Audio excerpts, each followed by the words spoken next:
Welcome to the Michigan Skier Show with our host, Jim Neff. Join us each time as we explore the people, the places, and the events that shape our great sport. Welcome to this edition of the Michigan Skier. I'm your host, Jim Neff. We're here at Boyne Mountain with a very special guest, Frida Waara, who's had a tremendous experience cross-country skiing all the way to the North Pole. Frida, thanks for being with us, and tell us a little bit about the experience about going to the farthest place you can go on the face of the earth on skis. Well, at least it's flat. In 2001, 12 women, and 6 of them from Michigan, were a part of the first all-female expedition to ski unsupported, and that means that we didn't have anyone flying in gear for us or food or any other kind of provisions. We made it from the Russian side of the Arctic Ocean to the geographic North Pole, and I have to tell you, I've been a skier all my life, and I've always said that snow is my favorite toy, but I found in the Arctic it was also my favorite art form.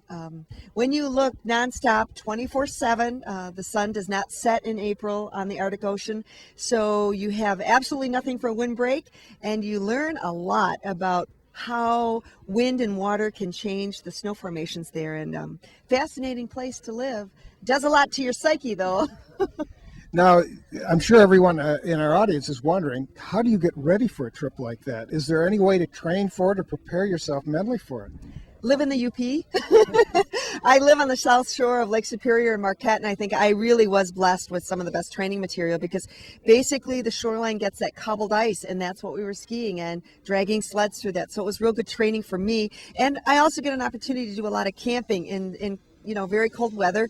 Most of the time our temperatures were 30 below to 0 degrees. We say in the UP that, from 30 to 60 degrees is a huge temperature change, because that's winter to summer, and summer maybe without too many bugs yet at 60 degrees.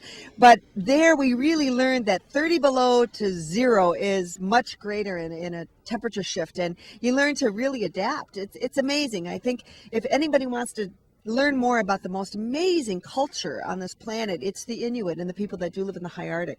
And just getting a chance to be there for about a month, it does a lot to you. Now, Frida, this experience that you enjoyed is chronicled in a book. Tell us a little bit about that book, which came out, I believe, last May. Sue Carter, who basically was the founder of Women Quest, which was our umbrella organization that we traveled to the pole with, she wrote a book. It's Extraordinary Women on an Arctic Journey, and or Ordinary Women on an Arctic Journey, excuse me. But she really did an amazing job at chronicling that adventure. I was teamed up with Sue, and I was the videographer, so I have about 14 hours of footage, and our goal is that interest in the book will then spur more interest in having a video program produced from it. But it's just an amazing story of ordinary women, really ordinary women. None of us were champion skiers. We just had a desire to really see how much we could open the envelope on ourselves. Well, look for that book on Amazon and also at your local bookstore, and hopefully we'll see a video or maybe a movie deal cut. You never know, someone from Hollywood could be looking for an adventure like that to put on film. I've been here with Frida Waara, and we've been talking about her great exploits by skiing to the North Pole. This is your host, Jim Neff, hoping that you enjoy your skiing, and join us next time for Michigan Skier TV.